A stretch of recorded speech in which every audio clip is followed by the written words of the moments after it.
The late afternoon sun poured down in golden streaks, heating the cracked sidewalks of the small town. Most people were inside, hiding from the heavy heat, but the air was suddenly split by a thunderous rumble. One by one, motorcycles rolled down the quiet street, chrome glinting like fire. A dozen leather-clad bikers rode in formation, their black vests stitched with patches that seemed to warn people to stay out of their way.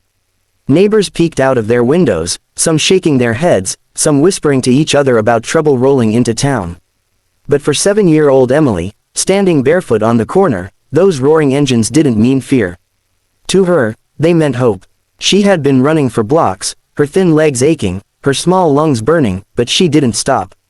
Tears streaked down her dusty cheeks as she stumbled toward the sound, clutching her little fists. When the bike slowed, preparing to park near a diner, she darted forward with all the desperation a child could carry. "Please," she screamed, her voice shrill and cracked. "Please, help me." The engines cut off almost instantly. The riders exchanged glances, confusion flickering in their eyes. Out of all the people who usually crossed the street to avoid them, here was a little girl running toward them.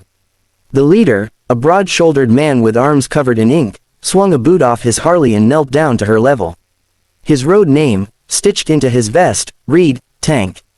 His face was weathered from years on the road, but his eyes softened when he saw the terror in the child's expression. "What's wrong, little one?" he asked, his voice deep and rough, but not unkind. Emily's words tumbled out in sobs. "They're hurting my mama. They're beating her." Her tiny hands gripped his leather vest as if letting go would mean losing her only chance. She pointed frantically down the street toward a sagging house at the corner. Even from here, faint shouting and the crash of breaking glass could be heard.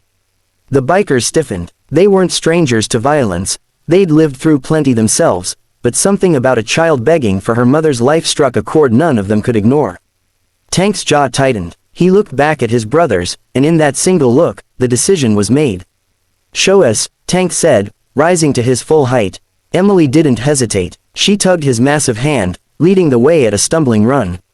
The bikers followed, boots pounding the pavement in heavy unison. As they drew closer, the sounds grew clearer, angry male voices, another crash, and then a muffled cry of pain. Emily's sobs grew louder. The porch steps creaked under Tank's weight as he climbed them, his crew flanking him like an advancing wall. Without waiting, he slammed the door open. The rotten wood splintered against the wall as a dozen shadows filled the tiny living room. Inside, Sarah, Emily's mother, was huddled on the floor, her arms raised to shield herself. Two men towered over her, one with his fist already raised. They turned, startled, their faces draining of color when they saw who had just walked in. Tank's voice dropped low, a growl that seemed to make the air vibrate. "Party's over." For a long, tense moment, the room froze. The two men standing over Sarah blinked in disbelief at the dozen bikers now crowding the doorway. One of them, a wiry man with a cruel smirk, tried to puff out his chest. "What the hell do you think you're doing here?" he snapped, though his voice cracked slightly. Tank didn't move. He simply stared, his dark eyes locked on the man like a predator sizing up prey. The silence was more terrifying than any shout. Then Bear, the largest of the crew, easily 6'5" with arms like tree trunks, took a single step forward. The floorboards groaned under his weight. The second man, the one with a beer bottle clutched tight in his hand, shifted nervously. He muttered something under his breath, lifting the bottle halfway as if ready to swing. But before he could even bring it up, one of the other bikers, a wiry, scar-faced veteran they called Snake, snatched it out of his hand so quickly the man didn't even register what happened. Snake grinned, broke the bottle across his knee with a loud snap, and tossed the shards into a corner. "Bad idea," Snake hissed, his voice like sandpaper.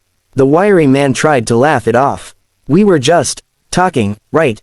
His eyes darted toward the door, calculating his escape. Tank finally spoke, his voice low and steady, the kind of voice that made even grown men shiver. "You call that talking? You put your hands on a woman in front of her child." He pointed a finger toward Sarah, who was still trembling on the floor, Emily clinging to her side. "That makes you less than nothing." The man Tank addressed opened his mouth, maybe to argue, maybe to beg, but Bear moved faster than anyone expected. He shoved the man hard against the wall, pinning him there with one massive hand around his collar. The plaster cracked under the impact, dust floating in the air. The man's eyes went wide, his bravado collapsing. "Please," Hey, we didn't mean nothing. He stammered, struggling against Bear's iron grip. You don't mean to leave bruises? Bear thundered, his voice shaking the walls. You think she deserves this? The second man tried to slip toward the door, but another biker stepped in front of him, arms crossed. There was no way out. The weight of 12 men bearing down on them was suffocating. Tank leaned in close, his presence filling the room. Here's what's gonna happen. You're going to walk out that door right now. You're never going to come near this house, or this woman, or that little girl again. And if I ever hear you so much as breathe in their direction, I won't be talking next time. The threat hung heavy in the air. It wasn't shouted, but the quiet promise of violence was enough to make both men pale. The bikers stepped aside just enough to let them leave, though Bear shoved the one he held so hard that he stumbled and crashed into the doorframe. Both men scrambled out of the house, tripping over each other in their rush to escape the pack of leather-clad guardians. The sound of their retreating footsteps echoed down the street until there was nothing but silence. Emily let out a sob, half relief, half exhaustion. She wrapped her arms around her mother. Sarah's lip was split, her arms covered in fresh bruises. She looked up warily at the bikers, unsure if she should thank them or fear them. Tank crouched down again, his voice softening as he addressed her. Ma'am, you don't have to be afraid anymore. You're safe now. One of the bikers pulled a rag from his pocket and gently offered it to Sarah to press against her bleeding lip. Another disappeared into the kitchen and returned with a glass of water, setting it on the coffee table in front of her. They moved with surprising gentleness, treating her not like a stranger, but like family. Outside, neighbors had begun to gather, whispering in shock. To them, the bikers were menacing figures who never meant good. Yet what they were seeing was something else entirely. Rough men with scarred hands showing compassion where no one else dared. To Emily, there was no doubt. These weren't villains. These were her heroes. The house was quiet now, except for the soft sobs of Emily pressed into her mother's side. Sarah's chest rose and fell rapidly, still shaking from the ordeal, but the look in her eyes was different, less fear, more disbelief. She had been bracing herself for another blow, for more cruelty.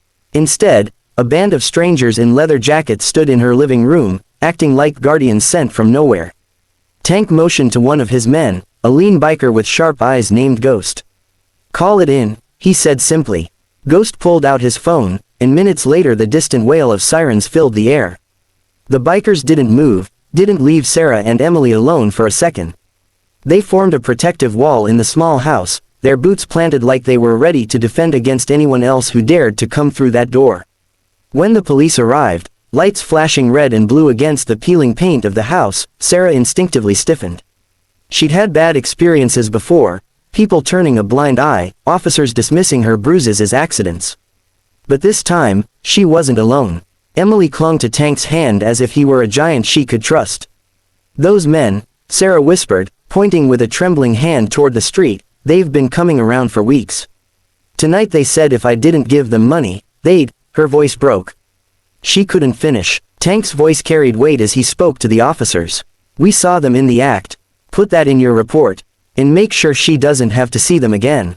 His tone brooked no argument. The officers nodded, taking the statement seriously.